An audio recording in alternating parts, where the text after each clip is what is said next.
Alright, everyone, this is a video that I felt like I needed to put out because it's been far too long. We all know what's happening right now, especially with the SARS outcry and protest across Nigeria and across the diaspora at this point. This is a fight that we all need to be together in, and I'm glad to see the level of outcry and just we've never seen any magnitude of protest in Nigeria. As long as I've been living, I've never seen a magnitude of protest like this, and I feel like this is the beginning of something that we really need to like keep this energy and harness the energy that is there right now, the rage that we need to attack these issues and social issues across Nigeria, man. And one thing that really has gotten my attention and understanding the narrative that the SARS officers have been going out into the streets with, the mindset that they've been going out into the streets with. I came across a video that was showing a former SARS commander and basically telling his story and justifying the fuckery that they do on the streets of Lagos and other parts of Nigeria. And going into, this is just a sneak peek of their mentality, bro. Going into that mindset and understanding that these were supposedly trained officers, okay, that were supposed to protect us.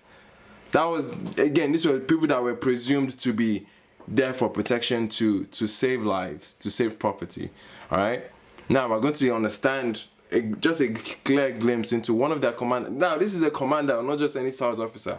This is a commander that is going to talk and was interviewed. Fortunately, we need to be seeing more interviews like this. They need to be holding more people accountable like this, man. They need to be opening their yash, because they're understanding that mentality is what it's eye-opening, man. It's okay, we're just gonna watch this video together and try and dissect what the fuck this man is on, because it doesn't make sense to me.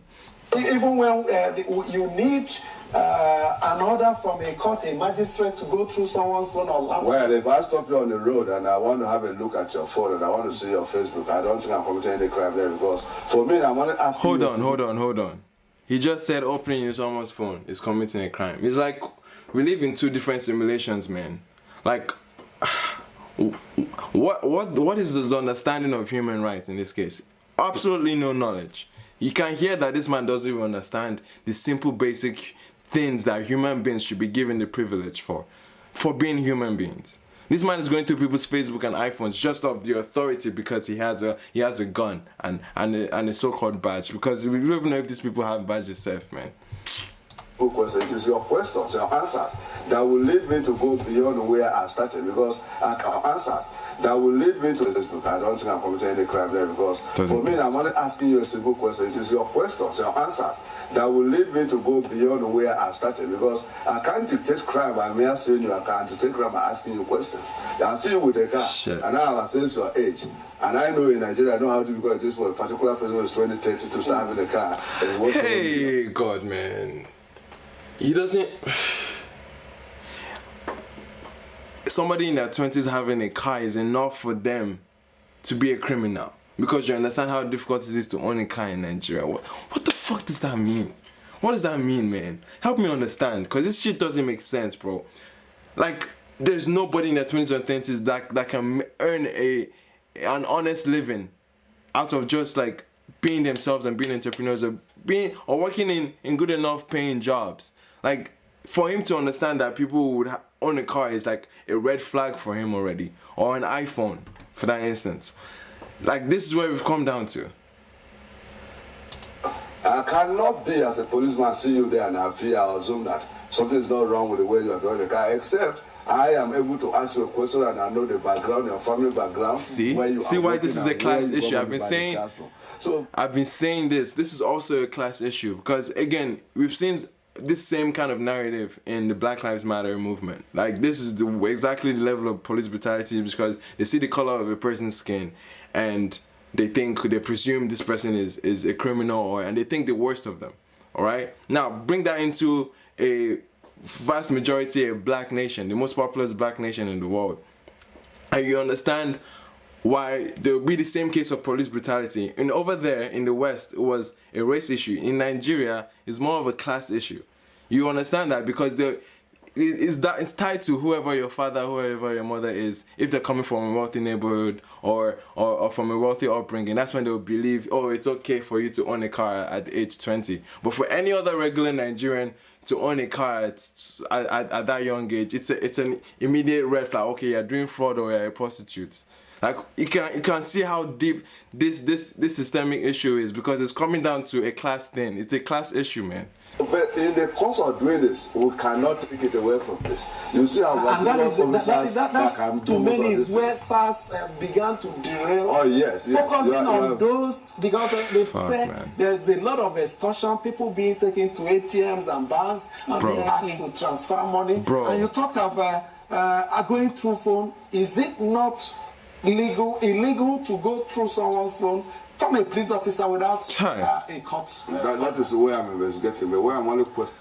Wait, the fact that he didn't even understand that is what is all indication to story tell you that these people need to be they need to be thrown out of their positions, man. We can't have anybody with that mindset. I don't think you can even teach this guy the right things, man. Because I don't even know, man. Like, how do we even come out of this, man?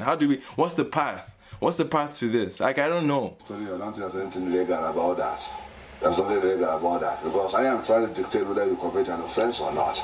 And I can only do that by asking you and then doing most of this simple. It is not your job, my guy. With you. It is not your job to do it's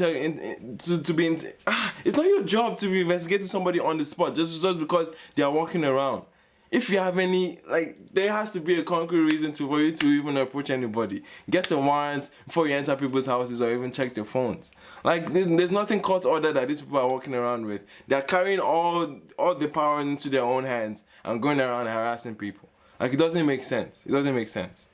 It's just like asking you what's the plate number of your car. I am not. It's not the same, man. That. I am supposed to know that to have a car, you should know the plate number of your car.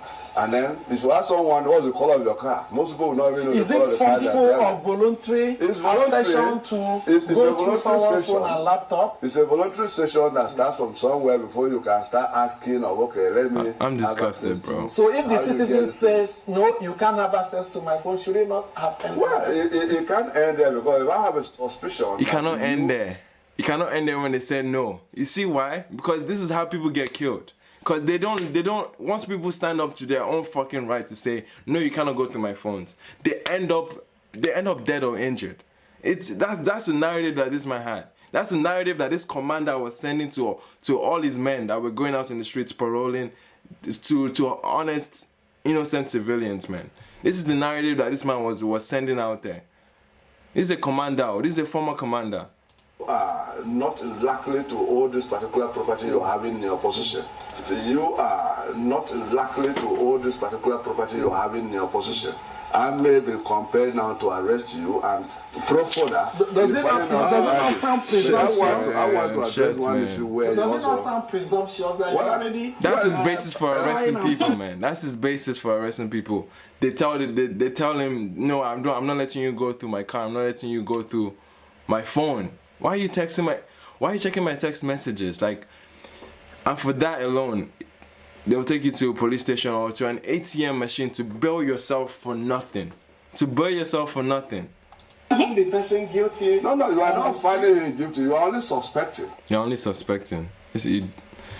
Fuck, man. Going through the phones and laptops of young people, how did they move away from armed robbery to financial necklace? Thank you. Now they are all. It's a good fucking question. Because again, SARS was supposed to, again, you can hear in the name, Special Armed Robbery, Special Anti-Robbery Squad. Okay, they were supposed to focus on armed robbery. Now they are going to fraudsters, financial. Now that's the very first question that hasn't really been asked to them. Why the shift of priority, or literally what your job description is one lane. Why are you going overboard and attacking another issue that they didn't even put on your head? Why? Let's hear the stupid answer he has for this, man. Now they are all interwoven. When you look at they are all interwoven. Strategies that are deployed by the youth, you know, discover that kidnapping is done at times using houses to lead people into locations they can take captive of them. Now we also look at robberies. You discover that at times when robberies is committed, the phones are the things that they first take from you so they can't communicate. And when they go, they sell them. That is a way of getting where these funds are. And in so doing, those who are the majority of using these funds are always the youth. Now, when you also oh my God, man. of age grades involved in the violent crimes, there are always those that are within the ages of 15 to 35. These are the young men and women that are coming in there. Now, so no matter what you say, SARS deals mostly with the youth because 90%. This man has basically said every youth in Nigeria has a target on their back. That's what he's basically saying right now.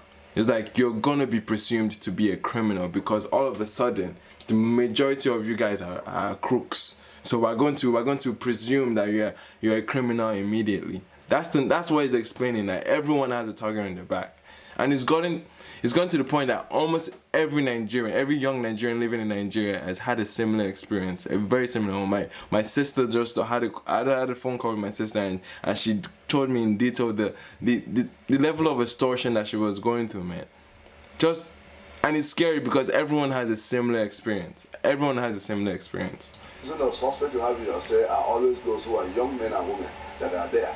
Where I can salute the courage of Nigerians, the resilience, and if you look at the profiling, you discover that Nigerian women are less involved in violent crimes than their counterparts who are the same age. God. And even when you do investigations to whatever, you discover that the link between a suspect today hardly can be linked to another woman that is there. And that is why God. Find women who are victims of SARS arrest. Why are they not intimidated also? The way we talk but perhaps Nigeria is the only country where police officers go through the phones on the road. Bro, you never hear this shit anywhere, man. Now, the mandate of the policeman is to detect crime. You can detect crime also involving most of these new threats and crime fighting technologies that are coming on board.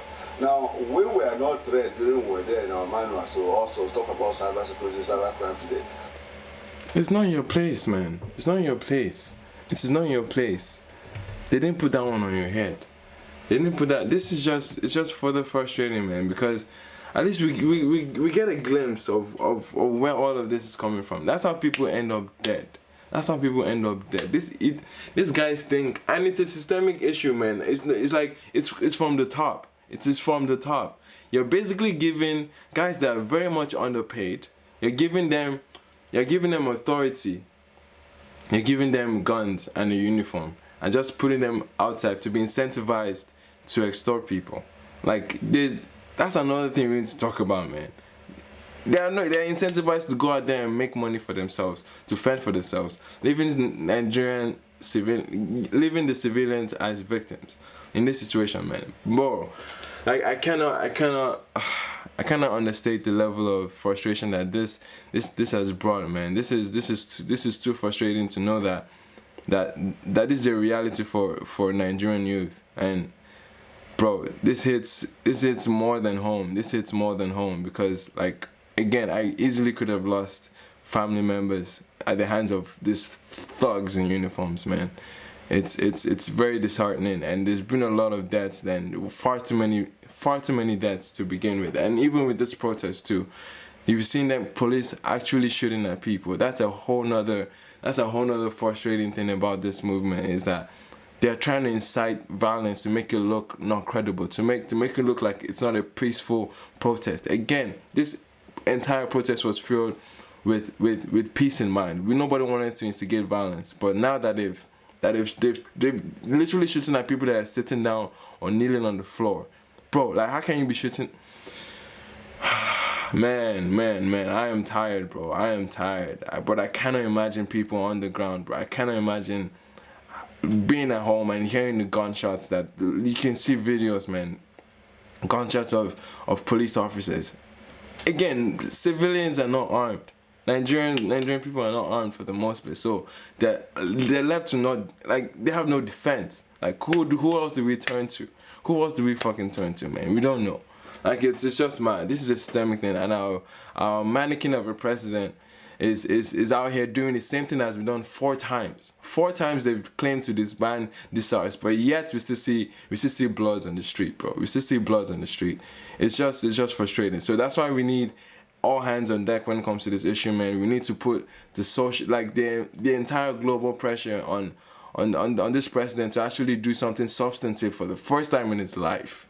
To do something substantive that would actually result some level of rest and peace of mind for Nigerians, man, because this is going to affect a whole lot of streams of Nigeria, especially the economy. I don't think the whole lot of things is going to come from people dying on the streets, man. There's so much frustration, man. There's so much frustration right now, and I cannot imagine. So please, if you can, still go out there on the streets if you can, and wherever you are, whatever country, the diaspora that you might be in, we need all hands on deck, man. This is a serious issue that needs to be resolved, and we cannot stop fighting. We cannot, because this is a huge resounding voice that Nigerian youth that we have, that we didn't know that we had in us, and it's unfortunately it's taken the deaths of so many to wake the beast, to wake up the revolution that, look, we need to stand up. We need to stand up and fight for what is our right, for people that are sworn in to protect and to protect our lives, to protect our property, and not the ones taking them.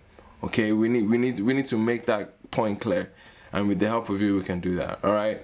Thank you so much for watching, and yeah, I just needed to point out what the mentality is behind the guys that have the guns. Okay, the commander that is sending people out there, the mentality that they have, and how dangerous that is. And you never hear of things like this in other countries. You never hear of that mindset that you're presumed immediately as, like, within your country, man. Like you're presumed to be a criminal. It's just sad. It's just sad. I'll see you guys on the next upload, man. Have a good one, and please be safe out there. If you're on the streets in Nigeria, please be safe. Be mindful of all the shooting next to you. Okay. All right. Thank you so much for watching. I'll see you guys in the next one. All right. I'm out.